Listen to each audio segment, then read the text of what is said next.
Bonjour sur ce tutoriel vidéo de l'Alliance israélite universelle. Aujourd'hui, on va regarder la visionneuse. Donc pour ce faire, on va aller sur ce document et on va faire le tour un peu de tout ce que vous voyez tout autour. Donc déjà, sur le bandeau supérieur, vous avez le titre du document qu'on retrouve ici. Ici, vous avez deux flèches. C'est quand vous avez lancé une recherche, ça vous permet de passer d'un document au suivant. Je clique ici, je passe à un autre document et ainsi de suite. Juste à côté, vous avez une croix qui permet de revenir sur la notice du document sur lequel vous vous trouvez. On revient ici. La flèche ici permet de feuilleter le document, et il y en a une deuxième de l'autre côté pour revenir en arrière, tout simplement. On va aller sur une page avec un peu plus de texte. Voilà. Ensuite, voilà pour la partie haute, partie basse du document. Ici, vous avez tout à fait à droite la pagination avec la possibilité à nouveau de changer de page. Juste ici, ça vous permet de changer la façon d'afficher les vues. Vous pouvez faire un affichage en grille, ce qui permet d'afficher toutes les vues du document. Ensuite, vous pouvez zoomer et ensuite aller sur le document, sur la page où vous souhaitez aller. Plutôt que l'affichage en grille, vous pouvez décider d'afficher par paire de pages, ou on va revenir sur l'affichage originel, une seule page, en page simple. De base, c'est comme ça que ça s'affiche. Le bouton suivant permet d'afficher la notice sur le côté. Quand on parle d'afficher la notice ici, ça permet d'afficher en gros une description simple. C'est un peu plus court que la vraie notice. Vous pouvez ensuite refermer cette notice. Ici, c'est l'outil qui permet de télécharger tout ou partie du document. Toujours la même chose pour fermer, c'est ici. Ici, c'est ce qui permet de partager. Vous avez ici le permalien. C'est ce qu'il faut utiliser si vous voulez garder une trace d'un document. C'est toujours le permalien qui est important. Vous pouvez décider d'intégrer une mini-visionneuse sur une autre page ou juste une portion de l'image. Là, vous pouvez choisir. C'est par là aussi que vous pouvez normalement partager sur des réseaux sociaux. C'est ce que vous utilisez pour partager sur les réseaux sociaux. Le comparateur, c'est quelque chose d'un peu plus compliqué. On y reviendra à la toute fin. Ici, ça permet de rechercher un mot dans le document. Par exemple, je vais chercher le mot activité. Ça vous permet d'indiquer toutes les pages où elle se trouve. Et ensuite, vous pouvez aller directement à la page en question.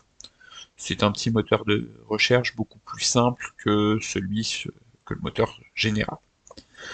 Voilà, donc un petit moteur de recherche à l'intérieur du document. C'est évidemment utilisable uniquement sur les documents sur lesquels on a passé un logiciel de reconnaissance de caractère.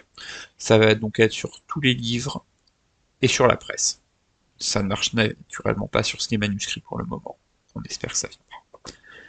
Ensuite, c'est ce qui permet de faire des annotations ou de regarder les annotations qui ont été faites. Sur ce document, il n'y a pas d'annotation. Pour ce qui est d'en faire, je vous invite à regarder le tutoriel qui est une autre vidéo.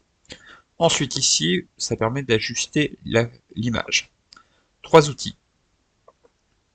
Le passage en négatif, ce qui permet parfois d'afficher des choses qui ne sont pas visibles autrement. Ici, vous pouvez jouer sur la luminosité. Là aussi, ces deux outils-là permettent des fois de voir des choses qui ne sont pas visibles à l'œil nu. Ça va être pour des documents très spécifiques. Et ici, vous avez la possibilité de faire pivoter le document. C'est utile quand vous avez du texte qui est affiché d'une façon autre, avec une autre orientation. Ensuite, ici, ça permet d'afficher une petite vue d'ensemble ici. Et ensuite, une fois que vous vous zoomez, vous pouvez utiliser la vue d'ensemble pour vous déplacer dans le document. C'est particulièrement utile pour des documents sur lesquels vous avez une très grande qualité de numérisation, en particulier pour tout ce qui est manuscrit.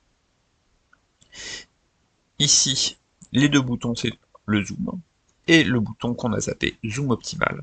Ça permet de réafficher de façon à avoir toute l'image sur le document. On a presque fait le tour, il ne nous reste plus qu'à revenir sur le comparateur de documents, qui est un outil très spécifique que vous risquez de ne pas utiliser très souvent. Son utilité principale, ça va être pour des documents manuscrits, pouvoir afficher face à face deux manuscrits et comparer les écritures. C'est aussi utilisable pour afficher, par exemple, plusieurs photos en vis-à-vis et reconnaître essayer de voir si une personne est la même sur deux photos. Le comparateur, je vais vous montrer très rapidement comment il fonctionne. En cliquant dessus, vous commencez par ajouter cette page au comparateur, et ensuite vous pouvez ouvrir le comparateur. Vous avez là une sélection d'images que j'ai préfaites. On peut imaginer en rajouter un. Je rajoute par exemple celui-ci. Voilà, on a 4 images. Vous pouvez cliquer sur les croix ici pour supprimer une image. Et ensuite, une fois que vous avez fait votre sélection de documents, vous n'avez plus qu'à appuyer sur comparer. Autre élément important, ici il y a un petit moteur de recherche qui vous permet de retrouver le document. On peut aussi ajouter une URL d'une autre bibliothèque numérique qui dispose d'un tel outil. Ça permet de comparer des documents qui viennent de plusieurs bibliothèques numériques suffisamment adaptées. Une fois que vous avez fait cette sélection de documents, vous n'avez plus qu'à faire comparer. On peut effectivement, j'ai oublié, on ne peut comparer que deux documents à la fois. J'ai fait ma sélection, je fais comparer. Et là, vous avez les deux documents qui vont s'afficher en vis-à-vis. Quand vous tournez les pages d'un document, ça tourne les pages des deux documents. Ça permet de, si vous avez deux ouvrages identiques, de vraiment les comparer. Vous pouvez aussi zoomer, et quand ça zoome sur les deux. Sur le côté, vous voyez deux petits outils. Le premier permet de séparer le zoom. Ça veut dire qu'on ne zoome plus que sur le document sur lequel on est. Si vous cliquez là, c'est à nouveau verrouillé, donc on le refait sur les deux. Et la même chose pour le changement de page. Et on reverrouille, et ça refonctionne de la même façon. Voilà pour le comparateur de documents. Si vous cliquez ici, vous revenez à votre recherche. Voilà, c'est ce que j'avais à vous montrer concernant la visionneuse. Si vous avez des questions, une fois de plus, vous pouvez toujours nous contacter à consultation@au.org.